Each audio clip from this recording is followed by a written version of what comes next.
পেশা দেখে কাউকে বিচার করবেন না। রিক্সা থেকে নেমে ভাড়া দেওয়ার জন্য পকেটে হাত দিতে যাব, হঠাৎ দেখলাম রবিন চোখ মুছছে। ভাবলাম গামছা দিয়ে হয়তো ঘাম মুছছে, কিন্তু খুচরো পয়সা ফেরত নেওয়ার সময় দেখলাম রবিন চোখের জল আটকানোর আপ্রাণ চেষ্টা করছে। রবিন আমাদের এলাকায় সবার খুব পরিচিত রিক্সাওয়ালা, আর 5জন রিক্সাওয়ালার মতো সে নেশা করে না। সারাদিনের উপার্জন সে রাতে এসে তার স্ত্রীর হাতে তুলে দেয়।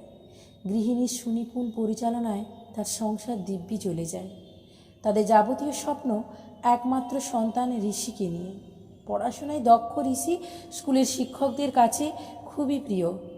রবিনও একসময় অত্যন্ত মেধাবী ছাত্র ছিল, কিন্তু ভাগ্য তাকে ধাক্কা দিতে দিতে কলকাতা বিশ্ববিদ্যালয় থেকে পাটুলি রিক্সা স্ট্যান্ডে এনে ফেলেছে। এখন সে সারাদিন রিক্সা চালায়, আর সুযোগ পেলেই মনের টানে কাগজ কলম নিয়ে বসে যায় ছড়া আর কবিতা লিখতে। কৌতূহলী হয়ে জিজ্ঞেস করলাম, কী ব্যাপার রবিন, কাঁদছ কেন? বাড়িতে কোনো বিপদ? ও কিছু না দাদা বলে জোর করে হেসে ভিতরের আবেগটাকে ঢাকা দেওয়ার চেষ্টা করে ব্যর্থ হলো। কিন্তু ওর সমস্যাটা না শোনা পর্যন্ত শান্তি পাবো না।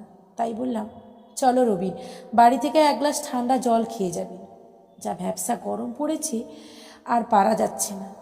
রবিন কোনো দ্বিরুক্তি না করে আমার সঙ্গে সঙ্গে এলো।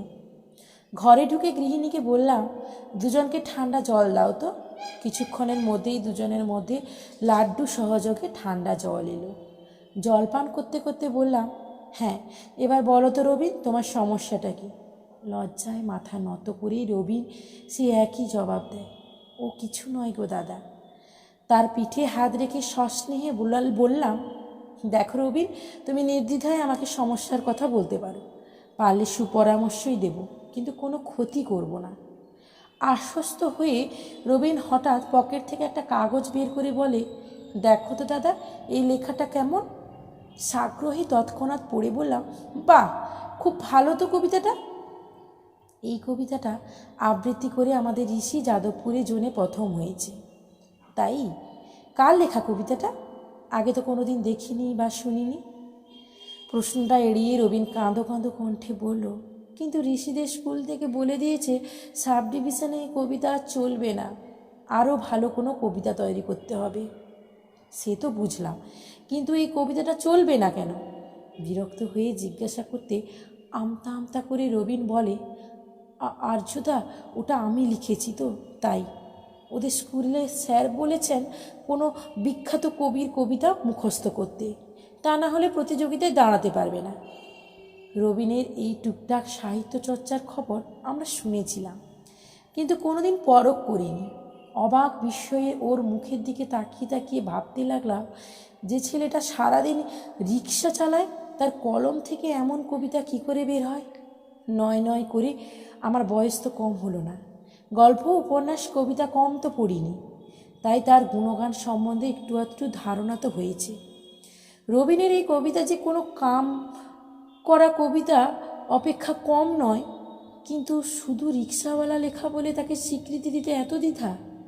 মনের মধ্যে হঠাৎ একটা জেদ চেপে বসল, চোয়ালটা শক্ত হয়ে এলো। রবিনের পিঠ চাপড়ে বললাম, রবিন, হাল ছেড়ো না, তোমার ছেলেকে নিয়ে আজ বিকেলেই আমার কাছে এসো, দেখি আমি কি করতে পারি। সন্ধ্যার মুখে ঋষিকে নিয়ে হাজির রবিন। জানতে পারলাম স্কুল থেকে ওকে কবি শ্রীজাতর একটি কবিতা মুখস্থ করতে দিয়েছে, কিন্তু ঋষির খুব ইচ্ছা সে তার বাবার কবিতা আবৃত্তি করবে।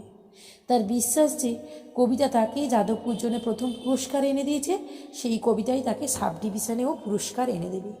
কিন্তু সব শুনে ঋষিকে বললাম, শোনো বাবা, শ্রীজাতর কবিতাটা তুমি মুখস্থ করো, স্কুলে ধরলে তুমি ওটাই বলবে, কিন্তু মনে মনে প্রস্তুতি নাও তোমার বাবার কবিতাটাই তুমি সাব ডিভিশনে আবৃত্তি করবে। আমার কথা শুনে চমকে ওঠে রবি। কী বলো গো আর্যদা, স্কুলে আর আমার ছেলেকে ঢুকতে দেবে?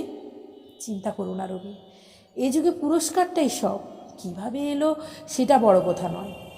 আর তাছাড়া আমার দৃঢ় বিশ্বাস তোমার কবিতায় ভীষণ ভাবনায় ঋষিকে জিতিয়ে দেবে।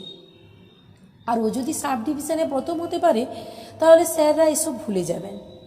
গোপনে প্রস্তুতি চলতে লাগলো। স্কুলে এক কবিতা আর বাড়িতে অন্যটা, ঝুঁকি একটাই ছিল, শিক্ষকদের কথা অমান্য করে ব্যর্থ হলে তার ফল মারাত্মক হতে পারে, কিন্তু ঝুঁকি না নিয়ে কে কবে সাফল্যের স্বাদ পেয়েছে?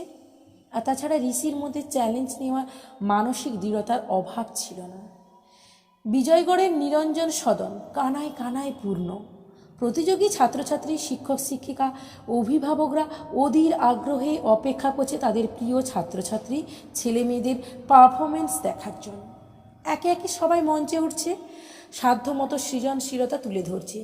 যথাসময়ে ঘোষক ঘোষণা করলেন, এবার আবৃত্তি করবে ঋষি মণ্ডল। ঋষি মঞ্চে উঠেছে।